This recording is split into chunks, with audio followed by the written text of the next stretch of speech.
Diz assim a palavra do Senhor. Senhor, Deus da minha salvação, diante de ti tenho clamado de dia e de noite. Chega a minha oração perante a tua face. Inclina os teus ouvidos ao meu clamor. Porque a minha alma está cheia de angústias e a minha vida se aproxima da sepultura. Já estou contado com os que descem a cova. Estou como um homem sem forças, posto entre os mortos, como os feridos de morte que jazem na sepultura, dos quais te não lembras mais. Antes os exclui a tua mão. Puseste-me no mais profundo do abismo, em trevas e nas profundezas. Sobre mim pesa a tua cólera. Tu me abateste com todas as tuas ondas. Alongaste de mim os meus conhecidos e fizeste-me em extremo abominável para eles. Estou fechado e não posso sair. A minha vista desmaia por causa da aflição. Senhor, tenho clamado a ti todo o dia. Tenho estendido para ti as minhas mãos. Mostrará tu maravilhas aos mortos? Ou os mortos se levantarão e te louvarão? Será anunciar a tua benignidade na sepultura, ou a tua fidelidade na perdição? Saber-se-ão as tuas maravilhas nas trevas e a tua justiça na terra do esquecimento? Eu, porém, Senhor, clamo a ti e de madrugada te envio a minha oração. Senhor, porque rejeita a minha alma? Porque escondes de mim a tua face? Estou aflito e prestes a morrer. Desde a minha mocidade, quando sofro os teus terrores, fico perturbado. A tua ardente indignação sobre mim vai passando. Os teus terrores fazem-me perecer. Como as águas me rodeiam todo o dia, cercam-me todos juntos. Afastaste para longe de mim amigos e companheiros. Os meus íntimos amigos agora são trevas. Porém, tem bondade de sentar. Eu escolhi esta manhã para falar convosco sobre o sofrimento como pronúncio de entrada dos cristãos no céu. Não é propriamente agradável falar dos sofrimentos. Ninguém gosta de sofrimento. Ninguém fala permanentemente dos sofrimentos, a não ser quem esteja a viver mesmo o sofrimento. O sofrimento não faz parte dos nossos planos. Ninguém faz os seus projetos futuros contando com os sofrimentos. Ninguém faz isso. Se fizer também é porque a pessoa, alguma coisa não bate bem com a pessoa. Normalmente nós falamos da felicidade, desejamos a felicidade, folgamos com a felicidade, esperamos viver a felicidade. Quer dizer, nós projetamos toda a nossa vida com a felicidade. Isto que é natural, isto que é o normal, isto que é o comum. Porquê? Porque o ser humano foi criado para viver na felicidade. Nós fomos criados para ter a felicidade e viver permanentemente na felicidade. A dor, o sofrimento, o infortúnio, o fracasso, a derrota, a angústia, isso não fazia parte da natureza do ser humano no início. Essas coisas só vieram com a queda do homem. Esta é a razão pela qual o homem não está inclinado para essas coisas. Ninguém deseja essas coisas. Ninguém quer essas coisas. Ninguém se folga com essas coisas. Antes, pelo contrário, nós vivemos para a felicidade, queremos a felicidade, porque é a felicidade para a felicidade que nós fomos criados para viver. Acontece que nós sabemos que a nossa vida não é feita toda de felicidade. Mesmo que nós vivemos a felicidade, nós temos situações de problemas, situações de dificuldades, situações de angústia, situação de choro, situação, às vezes, de depressão, etc, etc. Porquê? Porque isto, é um caminho que, inevitavelmente, temos que percorrer. Naturalmente, não ficamos ali permanentemente, mas, inevitavelmente, nós vamos passando por estas situações. Ninguém que esteja aqui nesta sala, nenhum ser humano, diz que nunca teve situação de sofrimento, que nunca teve situação de angústia, que nunca teve situação, depressiva. Quando digo depressiva, situações melancólicas que vai vivendo, situação de tristeza profunda, etc, etc. Não. Mesmo até que na nossa vida esteja a correr tudo bem, não vai correr tudo bem com aqueles que nos são mais próximos. Nós podemos sofrer, não só pelos nossos problemas, podemos estar a passar propriamente os problemas seríssimos que têm a ver connosco, que nos levam ao sofrimento, mas mesmo que esteja maravilhas connosco, certamente é que não vai estar maravilha com todos os nossos familiares. Nós também podemos sofrer por nossos familiares, os nossos pais, os nossos filhos, os nossos irmãos, os nossos primos, primas, mas mesmo até que estejam maravilhas com todos eles, também temos amigos. E esses amigos, certamente alguém vai ter problemas. Mas vamos ser otimistas. Contamos que os nossos familiares, os nossos amigos, está tudo maravilhas.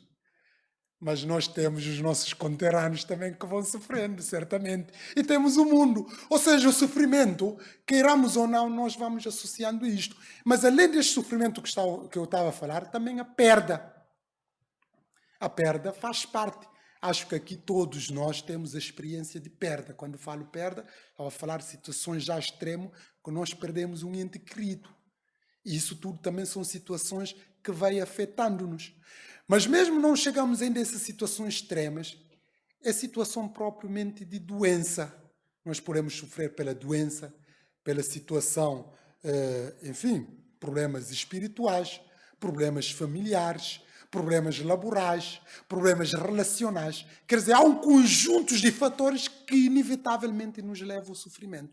Logo, o sofrimento faz parte da nossa vida e nós temos que saber lidar com estas situações. E este salmo é o salmo também que espelha uma situação de problemas, uma situação que parece que não há luz no fundo do túnel. Porque nós sabemos que há muitos problemas, mas os problemas têm graduações diferentes. Como dizia alguém, ninguém sabe a razão por que eu choro no mundo. E havia uma senhora que se reportava numa peça teatral, dizia assim: eu parecia andar com sorriso, mas quando fico só, os meus olhos nunca ficam sem derramar lágrimas.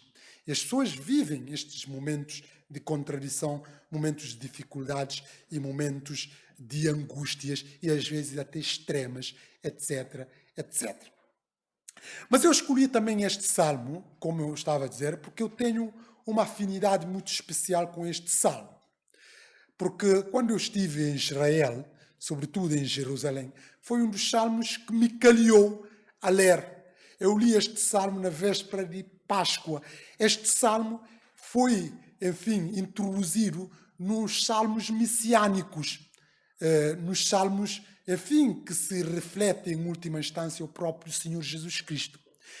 E no sítio onde o Senhor Jesus Cristo ficou, onde eu li este salmo, como eu estava a dizer, eu fui lá na altura de Páscoa e os peregrinos eram encaminhados, ou melhor, não eram encaminhados, quem queria ir, mas normalmente quem vai para lá quer estar nesses sítios mais históricos.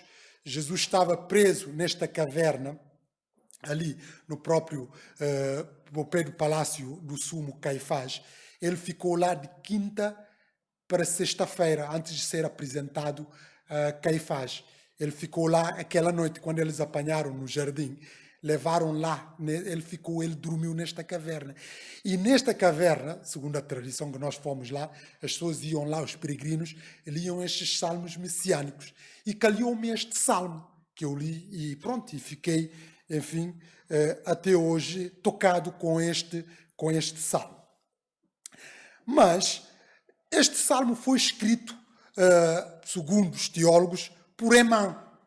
Emã, ele escreveu, e o Salmo 89 também, que é outro salmo, por Etã.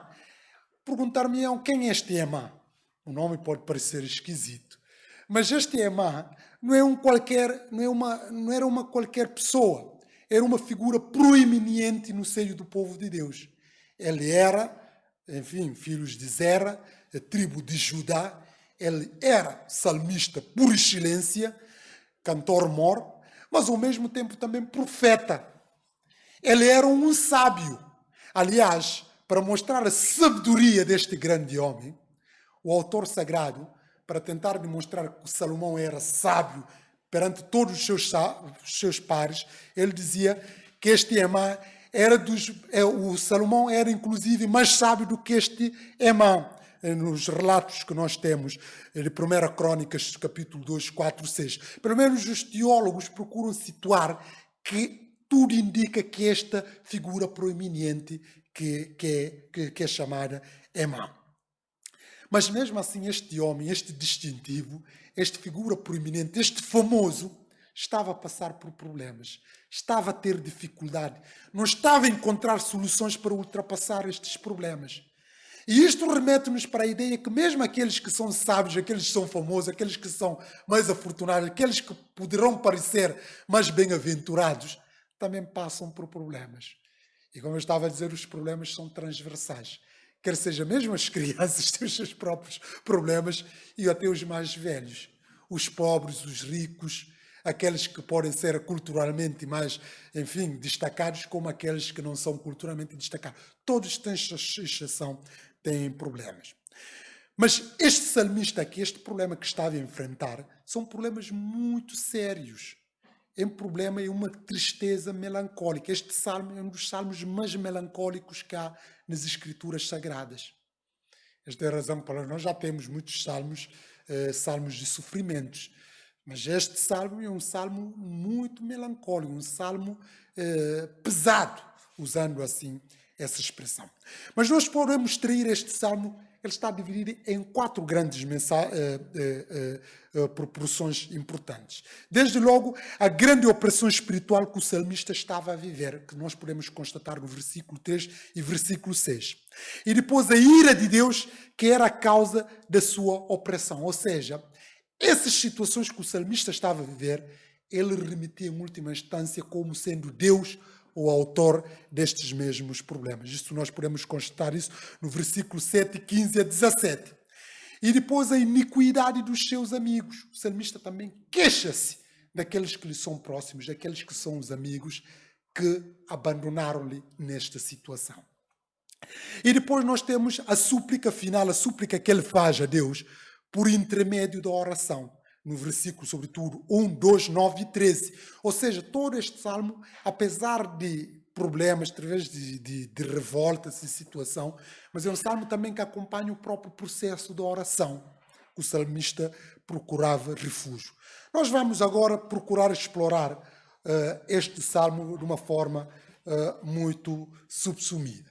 Desde logo, Senhor Deus da minha salvação. O salmista começa, Senhor Deus da minha salvação.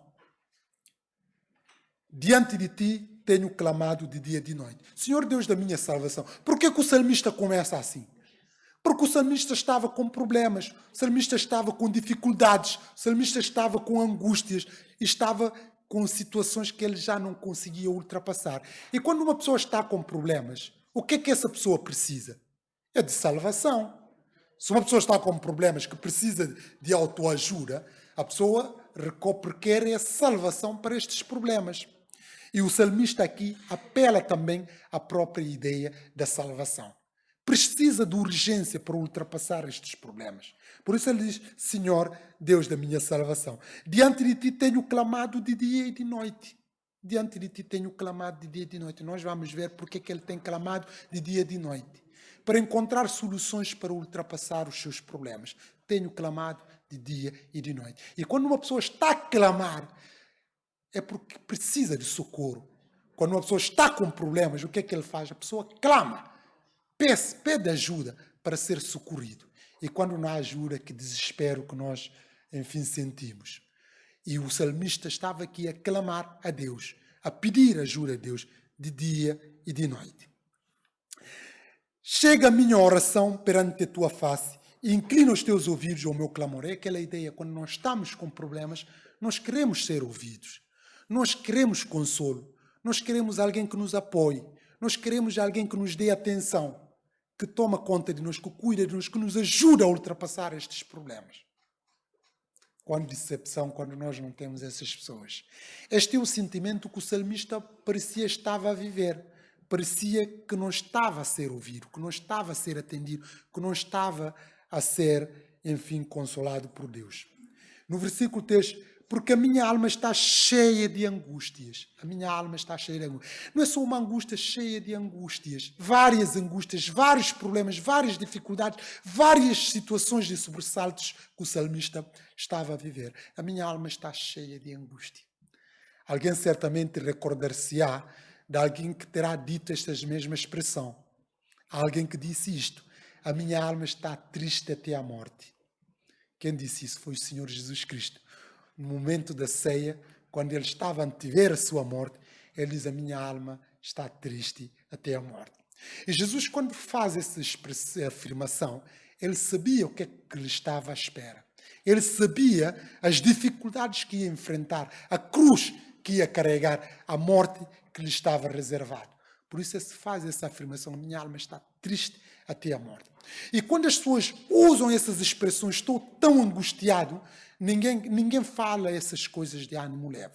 O autor sagrado também menciona aqui, diz claramente: a minha alma está cheia de angústia. Não é só uma angústia, não é só um problema, é vários problemas ao mesmo tempo. Não especificou em concreto, mas nós podemos extrair isso do texto sagrado. São vários problemas que o salmista estava a viver. E a minha vida se aproxima da sepultura. Quando uma pessoa está com vários problemas, que não está a encontrar soluções para ultrapassar estes problemas, quando já não vê a luz no fundo do túnel, ele já desespera e quer morrer. Ele já quer a morte, já anseia a morte, ou já conta que ele vai morrer. E nós, inclusive, já presenciamos situações destes géneros. Quando uma pessoa está doente e os médicos não estão a encontrar solução para a sua doença, e está a sofrer, está a angustiar, a pessoa já está a achar que ele vai mesmo morrer, que já não tem esperança, já não encontra soluções para ultrapassar os seus problemas. Este também é o sentimento que o salmista estava a ter. A minha vida se aproxima da sepultura, ou seja, a minha vida aproxima da morte. Já estou contados com os que deixem a cova. Já estou quase como quem já está morto. Aqueles que estão contados no rol dos mortos. Estou como um homem sem forças. Quando as pessoas estão com problema e não conseguem solução para ultrapassá-lo, sentem-se incapacitadas, sentem-se impotentes, sentem-se sem forças para ultrapassar estes problemas. É este o sentimento também que o salmista estava a viver. Posto entre os mortos, ele diz assim: já estou contados com os que deixam a cova, estou como um homem sem forças, posto entre os mortos, como os feridos de morte que jazem na sepultura, dos quais não te lembras mais, antes os exclui a tua mão. Ou seja, o salmista fala aqui dessa forma daqueles que já não são, que não fazem parte da vida dos vivos, mas que, enfim, estão excluídos. E o salmista também estava a sentir como também se ele estava a ser excluídos por próprio Deus.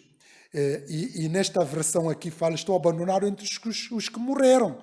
Sou como aqueles que já foram enterrados. Sou como os que foram separados de ti e dos quais já não te lembras. Deus, já não lembras de mim. Já estou a viver como se fosse isso.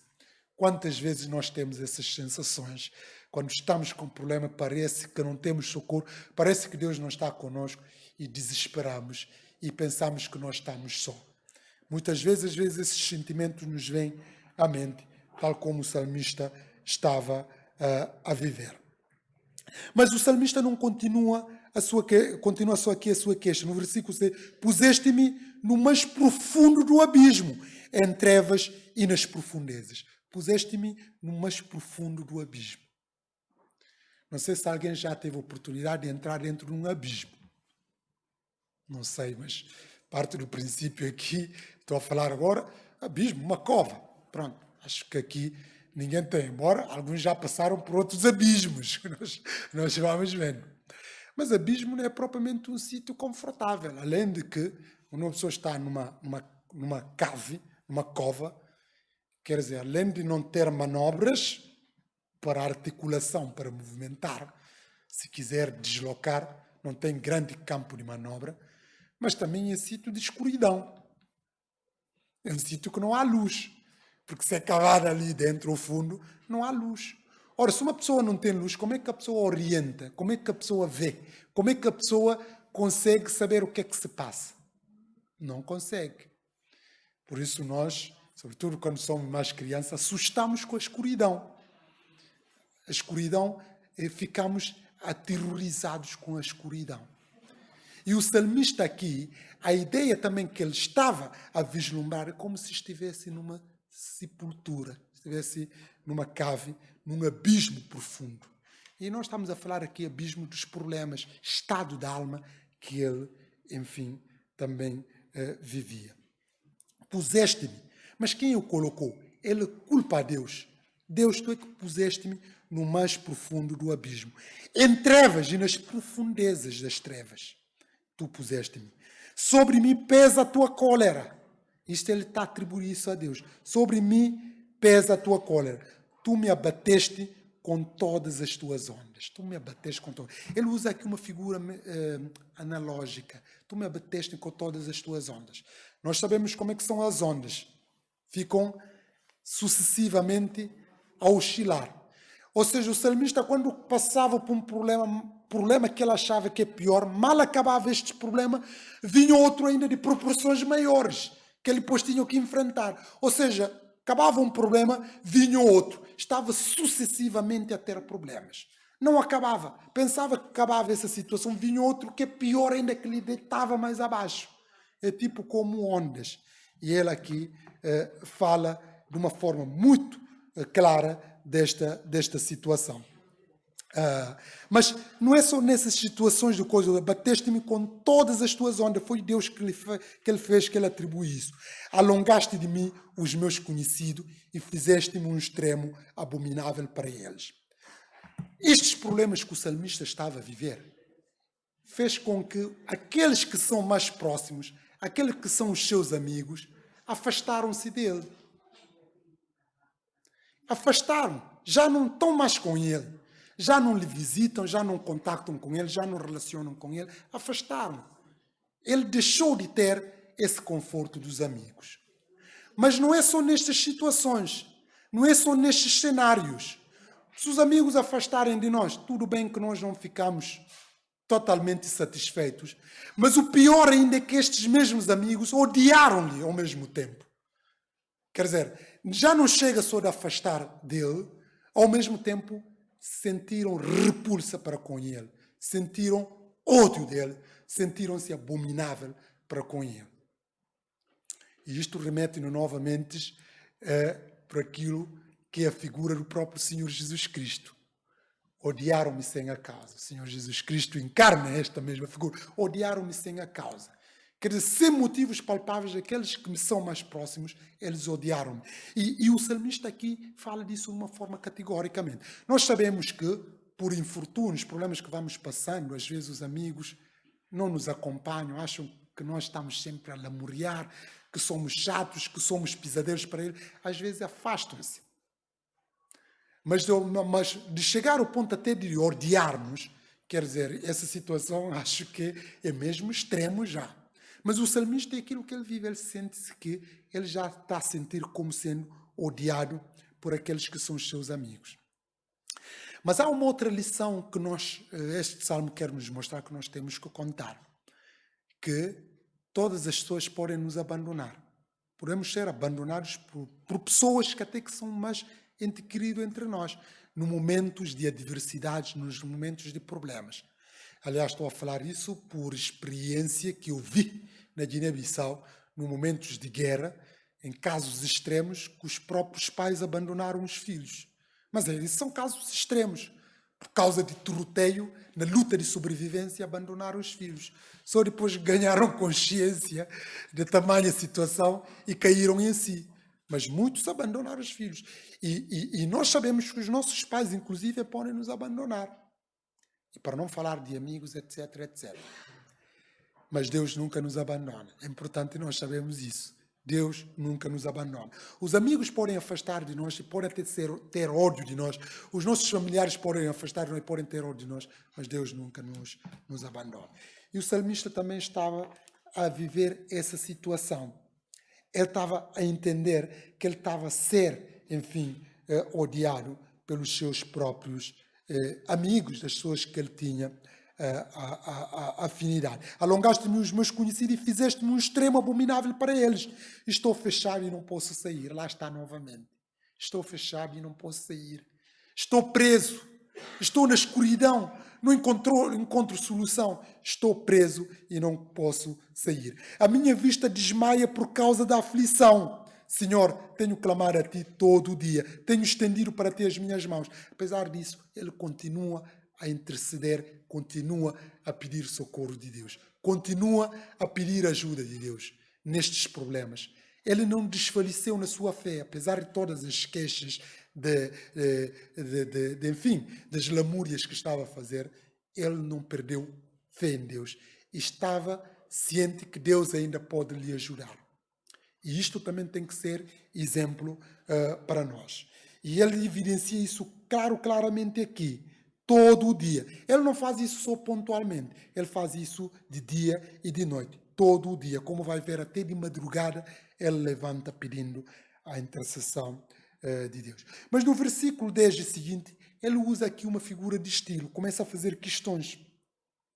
E desde logo a primeira questão que diz: mostrará tu maravilhas aos mortos? Ou os mortos se levantarão e te louvarão? Obviamente que esta pergunta que ele está a fazer, a resposta dele é não. Logo, se é não, Deus, então intervém, resolve-me, ajuda-me a ultrapassar essa situação para não cair nessa situação até o ponto de morrer, para já não encontrar solução para mim. Quer dizer, ele estava a achar isso por causa do seu sofrimento. Ele demonstrará a tua maravilha aos mortos, ou os mortos se levantarão e te louvarão. Será anunciar a tua benignidade na sepultura ou a tua fidelidade na perdição? Para ele, obviamente, que é não. Saber-se-ão as tuas maravilhas nas trevas e a tua justiça na terra do esquecimento, no coisa da morte? Obviamente que não. Ele, pois eu, porém, Senhor, clamo a ti, de madrugada te envio a minha oração, de madrugada ao romper do dia. Apesar das angústias, estado depressivo que ele vivia, que tudo indicava que não dormia bem, mas mesmo assim, nas primeiras horas, ele clamava a Deus, pedia a Deus ajuda. Clamo-te de madrugada, te envio a minha oração. Logo ao romper do dia, te envio a ti a minha oração.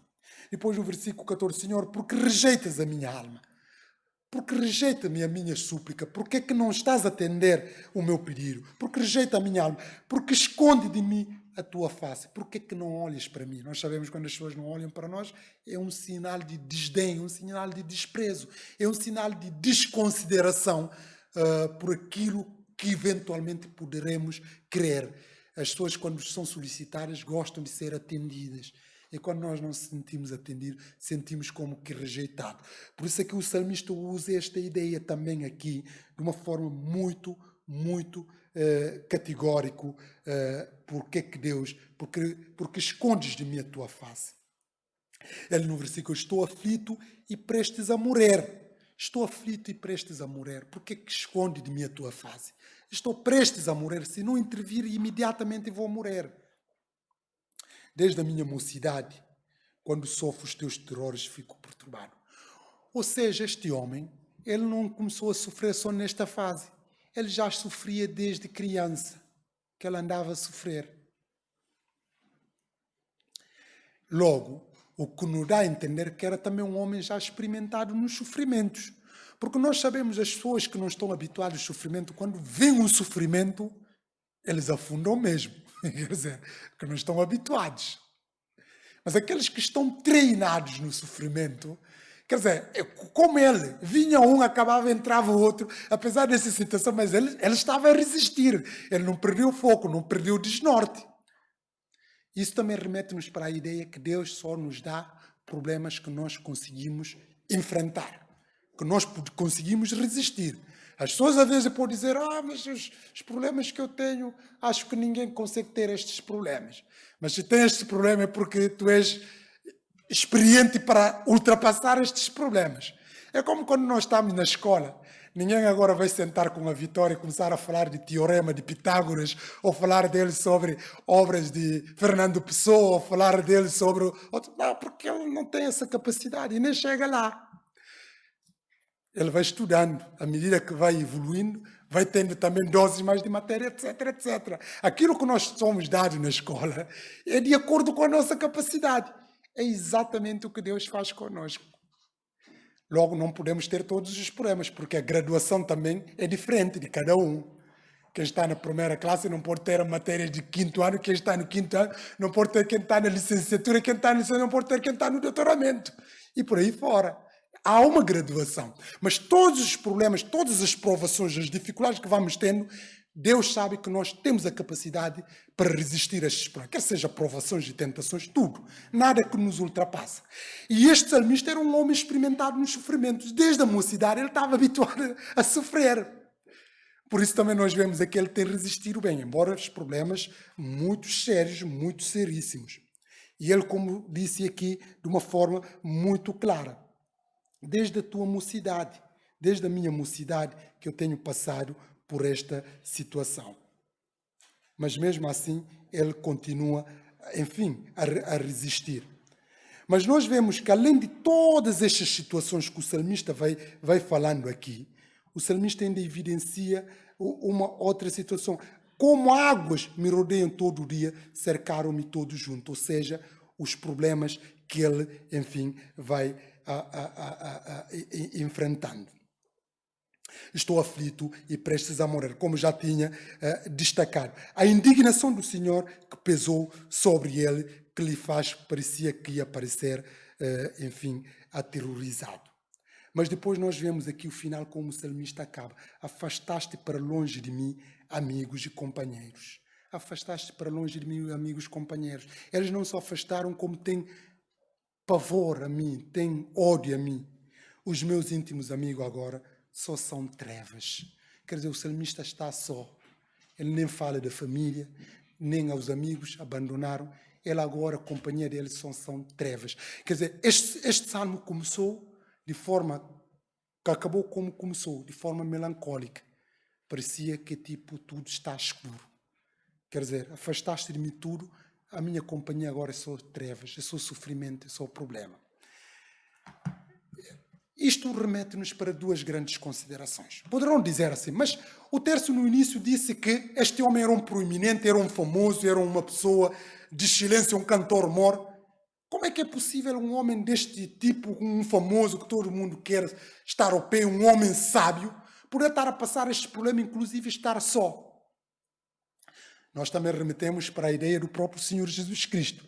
Quando nós vemos os evangelhos, nós vemos um Jesus Cristo famoso, um Jesus Cristo que todo mundo quer aproximar, um Jesus Cristo que todo mundo gosta de estar, de abraçar, de tocar, de conviver, etc, etc. Esta é a ideia que nós temos de Jesus Cristo nos evangelhos. Mas nós, quando formos ver os salmos messiânicos, nós vamos ver que isso, enfim, também tem uma outra realidade dos problemas que Jesus vive, do sofrimento, da rejeição e do preconceito, etc, etc. Ou seja, nós vemos aqui esse paradoxo. Jesus Cristo, que é o servo sofredor por excelência, ele era rejeitado, era do mais indigno, como nós vemos ali no Isaías 53, entre os homens. Homem que alguns até evitavam olhar. Evitavam olhar. O olhar não era atrativo para o Senhor Jesus Cristo. E no Salmo 26, se não estou em erro, ele diz, eu sou considerado como um verme, desprezado pelos meus. Jesus Cristo é que fala essas palavras. Sou considerado como um verme. Quer dizer, Jesus como um verme, desprezado pelos outros. Rejeitado. Porque Jesus era rejeitado por quê? Jesus era rejeitado porque Jesus Cristo não tinha estatuto social, entre aspas, tal como os fariseus, não vinha de uma grande escola, que podemos dizer, apóstolo Paulo, em a sua defesa, ele se vangloriava de vinha de uma linhagem de excelência, que era aprendia aos pés de Gamaliel, um grande mestre da antiguidade, etc, etc. Era um rabino por excelência, etc. Mas Jesus Cristo vinha da Galileia, embora vinha de uma família real, mas que naquele contexto não estava em destaque.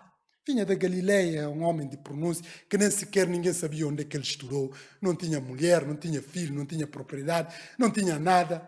Quer dizer, este homem, enfim, é um homem humanamente. Por que é que vamos perder tempo com esse homem? Não está qualificado, não tem pergaminhos, etc, etc. Esta é a tendência do ser humano, julgar as pessoas enfim, pela sua origem, pelo seu estatuto social, pelas suas posses, enfim, pela sua família, etc, etc. E Jesus, quando vemos essas coisas, não tinha nada de concreto. Por isso é rejeitado. E quando ele estava a atravessar na Samaria, eles rejeitaram porque o seu aspecto dizia que o seu aspecto era como quem ir para Jerusalém, o seu aspecto, um preconceito aqui racial, ou seja, aspecto que não era atrativo para receber acolhimento. Isso podem ver isso em Lucas capítulo 9, está lá especificado a rejeição do Senhor Jesus Cristo, queria hospedagem em Samaria, eles não deram hospedagem por causa do seu aspecto. Logo, isto para dizer há aqui este paradoxo, por isso eu estava a dizer, este salmo é incluído em última instância, às vezes, o próprio Senhor Jesus Cristo, porque nós vemos aqui a similitude dessa situação. Mas o Senhor Jesus Cristo também era um homem experimentado nos sofrimentos. Jesus Cristo, desde criança, é um homem que viveu os sofrimentos. Nos Evangelhos nós não vemos isso, mas nós temos isso nos salmos, que Jesus é um homem experimentado nos sofrimentos, homem de dores, experimentado nos sofrimentos. E tanto que viveu no sofrimento e acabou no sofrimento. Isto para dizer o quê? Para que mesmo aqueles homens que são destacados, que são proeminentes, passam por problemas, passam por rejeição, passam por tudo. Até os próprios filhos de Deus. Por isso o título desta mensagem é que o sofrimento como pronúncio da nossa entrada no céu. Aliás, como dizia o autor sagrado, muitas são as aflições do justo, muitos são os problemas do justo, mas de todos o Senhor o livra. Quer dizer, vem todos esses problemas, mas a vitória é garantida pelos filhos de Deus. Ainda que eu andasse pelo vale da sombra da morte, não temerei mal algum, porque tu estás comigo. Em todas essas coisas, diz o apóstolo Paulo, somos mais do que vencedores por aquele que nos amou. Em todas as situações, quer seja situações de problemas, situações que podem parecer que não há solução, nós somos mais do que vitoriosos por isso, porque Deus já nos assegurou a vitória. Mas é importante nós fazermos este caminho, que é um caminho do nosso aperfeiçoamento também, da nossa consolidação na fé, da nossa edificação, da nossa mais aproximação a Deus, para podermos entrar no céu. Não é fácil, não é agradável, mas é necessário porque faz parte do nosso percurso. Por isso, irmão e irmã que está a passar por situações semelhantes, saiba que não estás sozinho. Pode ser abandonado pela família, pelos amigos, mas nunca te esqueça que Deus nunca te vai abandonar. Deus está sempre contigo e em tempo oportuno Deus manifestará para te dar vitória, para te dar sucesso, para te dar a felicidade. Agora perguntar-me, mas por que tu escolheste este salmo? Este salmo é um salmo que nos leva por aqueles que não estão a viver estas situações para serem gratos a Deus por estarem bem.